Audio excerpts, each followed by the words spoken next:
Now to a story that you will only see on Fox 40. A Placer County man is sharing his personal story of recovery from a severe suicidal depression. And he says he found relief in a treatment that often is very much misunderstood. All right, so this treatment is called ECT, or electroconvulsive therapy. Fox 40's Dennis Shanahan joining us live in studio with a special report on this treatment. And Dennis, the difference it can really make. Well, Nikki and Eric, ECT is misunderstood largely because of pop culture. Think about the shock treatment scene in One Flew Over the Cuckoo's Nest. But modern-day ECT is not like that. Doctors at Sutter Health say their success rate with it is 80 to 90%. And the man you're about to meet speaks about his treatments with joy and gratitude. My journey has been from mental illness to mental wellness.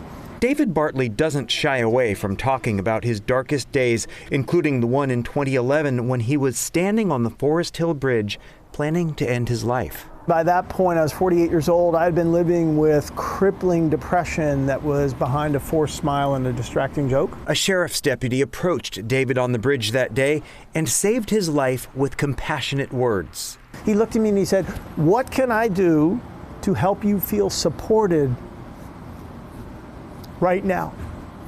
And that began a journey for David into treatment and eventually wellness and a new vocation. But I was saved. I was saved by connection. David became a sought-after keynote speaker with an emphasis on mental health awareness and suicide prevention, though he has another name for it. Life preservation. But he was doing so much traveling, teaching others about life preservation, David acknowledges he neglected his own well-being. And at the end of 2023, he suffered a debilitating setback. I fell into a place of depression that I had never encountered before. It was worse than ever. And Dennis, it made no sense because I was taking my meds and I was seeing my counselor. What we know some 14 months later is it was work. There was no balance. David's family members became deeply concerned and confused. They freaked out. Like, well, wait, David's doing the things that someone like his condition is supposed to do, and I'd fallen into treatment-resistant depression, and thankfully they found this amazing place. That place is the Sutter Center for Psychiatry, where doctors prescribed a treatment that was once considered a taboo topic, but is now recommended with patient consent for severe cases of treatment-resistant depression. We're talking about ECT, electroconvulsive therapy, sometimes called electroshock therapy. Now, modern day ECT is very different from ECT back in the day.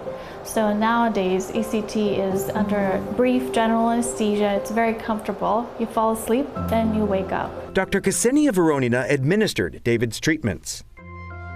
ECT treatments involve sending an electrical current to the patient's brain, inducing a brief, controlled seizure. Which is therapeutic, like any tissue that works out for a short period of time in the right area in a controlled way can be therapeutic. Another member of the team, Dr. Hamad Khan, showed us the adhesive electrodes which deliver the shock. Your psychiatrist will be helping guide the treatment, so they'll apply them to your forehead. Once they've done that, everything's connected to the device. You're very closely monitored. So it's not a medication, it's your own brain, like a computer being reset.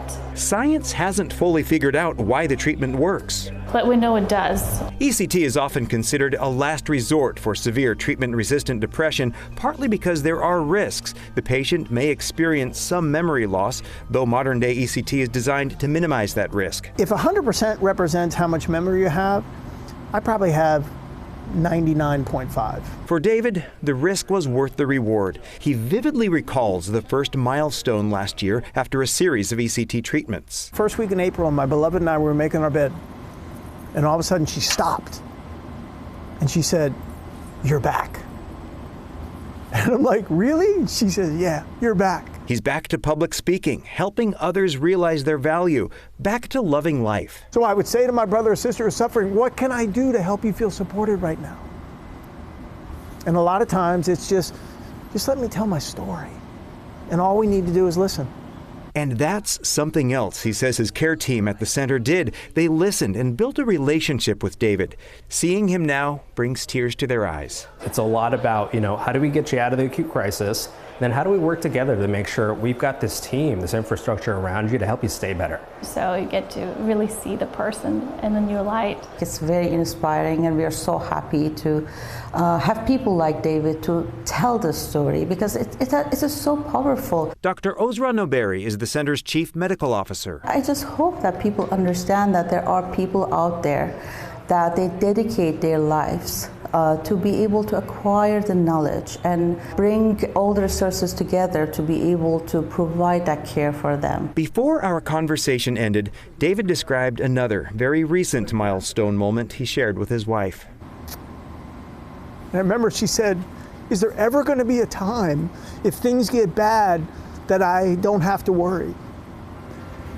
And Dennis, because of this place here, because of the people that you've talked to, I looked at my wife and I said, sweetheart, what I know now in my heart of hearts, that there is nothing that could ever happen that would ever have me want to kill myself. And that's all because of you, everybody here. So, thank you.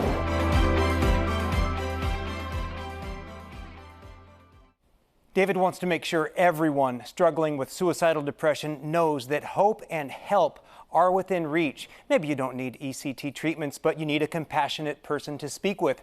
Someone is always available at the Suicide and Crisis Lifeline. We can put that number up here on your screen. That number anywhere in the U.S. is simply 988. David also wants everyone to know he is available to talk. On his website, on your screen, davidwoodsbartley.com, you can find all his contact information, including his phone number. He encouraged us to make that available.